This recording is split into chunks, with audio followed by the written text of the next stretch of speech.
Hello students, हम पिछली class में पढ़े थे अनुपात समानुपात के बारे में। और यहाँ कुछ अनुपात के हमारे पास क्वेश्चन है और हमने लास्ट क्लास में भी यही बात की थी। मैंने ये आपके साथ शर्त की थी कि हम सिर्फ क्वेश्चन देखेंगे और उसके आंसर पे टिक करेंगे। और इसी बेसिस पे हमने देखो यहाँ क्वेश्चन जो लिए हैं, हमारे पास जो क्वेश्चन है ये है। देखो, किसी धन के बंटवारे में नवीन और रीटा का अनुपात 3:8 है तथा यदि नवीन को 45 रुपए प्राप्त हुए तो बताओ रीटा को कितना धन प्राप्त होगा।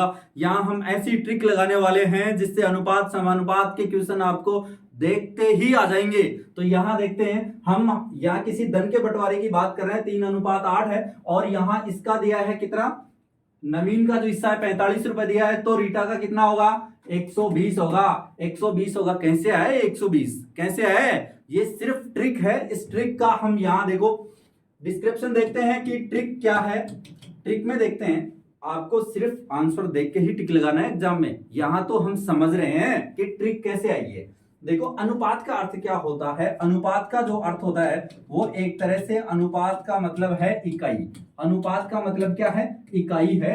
अनुपात का मतलब क्या है? इकाई है। यानी जैसे 1 इकाई, 2 इकाई। यहां हमारे पास में जैसे नवीन है, क्या है, नवीन है और रीटा है, और इनका अनुपात कितना है, 3:8 है। यानी नवीन के लिए 3 इकाई धन है, रीटा के लिए 8 इकाई है। इसने कहा कि 3 इकाई धन है वो किसके बराबर है, 45 के बराबर है। यानी 3 यूनिट किसके बराबर है, 45 के। तो 1 यूनिट का मान कितना आ गया, 15 आ गया। हम क्या कहने वाले हैं, अगर किसी भी अनुपात समानुपात के प्रश्न में 1 इकाई का मान, 1 यूनिट का मान मिल जाए तो हम उस प्रश्न की सभी समस्याओं का हल कर सकते हैं। यहां देखते हैं हम, 1 यूनिट का मान 15 मिल गया। अब हमारे पास में इसने क्या पूछा है, देखो बताओ रीटा को कितना धन प्राप्त होगा। रीटा का कितना यूनिट चाहिए, रीटा को कितना यूनिट चाहिए, रीटा को चाहिए हमें 8 यूनिट। कितना चाहिए, 8। तो 1 यूनिट का मान हमें पता है 15, तो 8 यूनिट का मान 120 आ जाएगा। तो ये तो काम हम मन से भी कर सकते हैं ना, देखते ही कर सकते हैं। इतना सब कुछ करने की जरूरत नहीं है, ये सिर्फ हमने समझने के लिए किया है। जैसे यहां देखते हैं, शॉर्ट ट्रिक में बिल्कुल यहां हम माइंड को कंसंट्रेट करते हैं, बिल्कुल एकाग्र करके देखते हैं कि 3 यूनिट का मान 45 है तो 1 यूनिट का मान कितना हुआ, 15।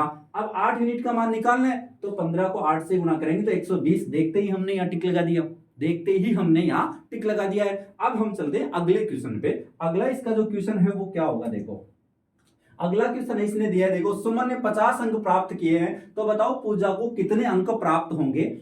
सुमन ने 50 अंक प्राप्त किए तो पूजा को कितने अंक प्राप्त होंगे। यदि अनुपात जो है इनका, अंकों का अनुपात 5:7 है। यानी सुमन का अनुपात दिया है इसने कितना, 5, और सुमन के अंक दिए हैं तो 5 का भाग दे लो आप 50 में, तो 1 यूनिट का मान यानी 1 इकाई का मान मिलेगा। कितना आया, 10 इकाई आया, 10 आया। कितना, 1 यूनिट का मान कितना है, 10 इकाई, 10 अंक आए हैं, सॉरी 10 अंक आए। तो यहां हम देखते हैं कि हमें 7 का चाहिए। किसका चाहिए, 7 का। पूजा के हिस्से में कितने अनुपात है, 7। तो यहां पूजा के लिए कितना आ जाएगा, 10 गुणा 7 यानी 70 आ जाएगा, जो पहले वाले क्वेश्चन में हमने किया है। अब हम एक जनरली क्वेश्चन देखते हैं कि किस किस टाइप के यहाँ क्वेश्चन बन सकते हैं। और यहाँ देखो हम क्या देखेंगे। देखो, मैं जनरली एक बात कर रहा हूं कि यहाँ ए है और यहाँ है बी। अगर इसके हिस्से में यहाँ हमारे पास 3:2 है, ये क्या है, 3:2 है। यहाँ देखते हैं हम कि एक के पास, एक का जो धन है वो कितना है हमारे पास में, 9 है। एक का जो धन है वो कितना है, 9 है। अब हमारे पास यहाँ 3 तरह के क्वेश्चन बन सकते हैं। पहला क्वेश्चन क्या बनेगा, ए तथा बी दोनों का कुल धन हमें बताना है कि ए और बी के पास, दोनों के पास कुल कितना धन होगा। दूसरा क्वेश्चन होगा हमारे पास बी का कुल धन, कि बी के पास कुल कितना धन होगा, ये बताओ। 3 नंबर हमारे पास में ए तथा बी के धन का अंतर। इन दोनों के, ए तथा बी के जो धन है, धनों का अंतर करते, ए तथा बी के धनों का अंतर हमारे पास में क्या होगा, ये हमें निकालना है। और देखो यहां हम क्या कर सकते हैं, शॉर्ट ट्रिक से निकालें तो हम यहां उलझन में नहीं जा करके बिल्कुल सिंपल ही कर सकते हैं। देखो हम यहां देखते हैं हमारे पास में क्या है, हमारे पास में ये है ए तथा बी के 3:2 हैं। तो अगर ए के हमारे पास में इसलिए दिए कि 9 इकाई धन है, तो अगर मान लो इस साइड देखते हैं, अगर ए के पास 3 इकाई है और ये किसके बराबर है, 9 रुपए है ये, तो 9 रुपए के बराबर है, 9 धन है यहाँ, तो यहाँ 1 इकाई का मान कितना आ जाएगा, 1 यूनिट का मान आ गया 3।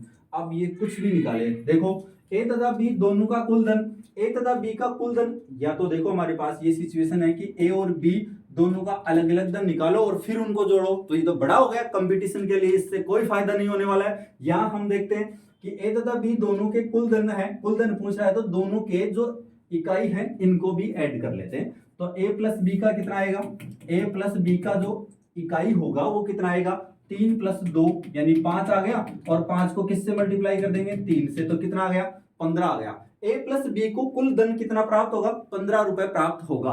और अब हम देखते हैं बी का कुल धन कितना होगा, बी का कुल धन देखते हैं, बी का कुल धन, देखो बी का कुल धन देखते हैं, अगर एक यूनिट का मान हमारे पास में 3 है, बी के पास 2 यूनिट है, तो 2 गुणा 3 यानी हमारे पास कितना आ जाएगा, 6 इकाई, 6 धन आ जाएगा या 6 रुपए आ जाएगा।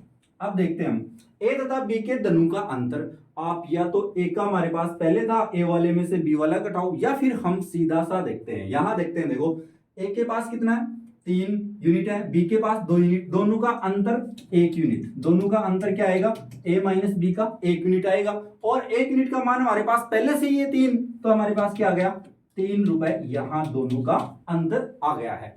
तो हम यहां देखो अगर अलग अलग निकाल के उनको जोड़ते हैं, मानो ये तो एक ही क्वेश्चन में था, आपके पास एग्जाम में ऐसा हो सकता है कि आपको ऐसा ही पूछा जाए ए तथा बी के धनों का अंतर बताइए, तो आप ए और बी का अलग थोड़ी याद करेंगे, दोनों के जो अनुपात हैं उनका अंतर करके उसका यूनिट निकालेंगे, इकाई निकालेंगे, और इसके बाद में हम जो 1 यूनिट है उससे मल्टीप्लाई करते हैं, हमारे पास में आंसर आ जाएगा। अगली क्लास में भी हम ऐसा ही करने वाले हैं, ऐसे ही प्रश्नों की एक ट्रिक लेके आएंगे, जो हम प्रश्न देखेंगे और आंसर पे टिक लगाएंगे। आप लगातार बने रहे, चैनल को लाइक सब्सक्राइब जरूर करें।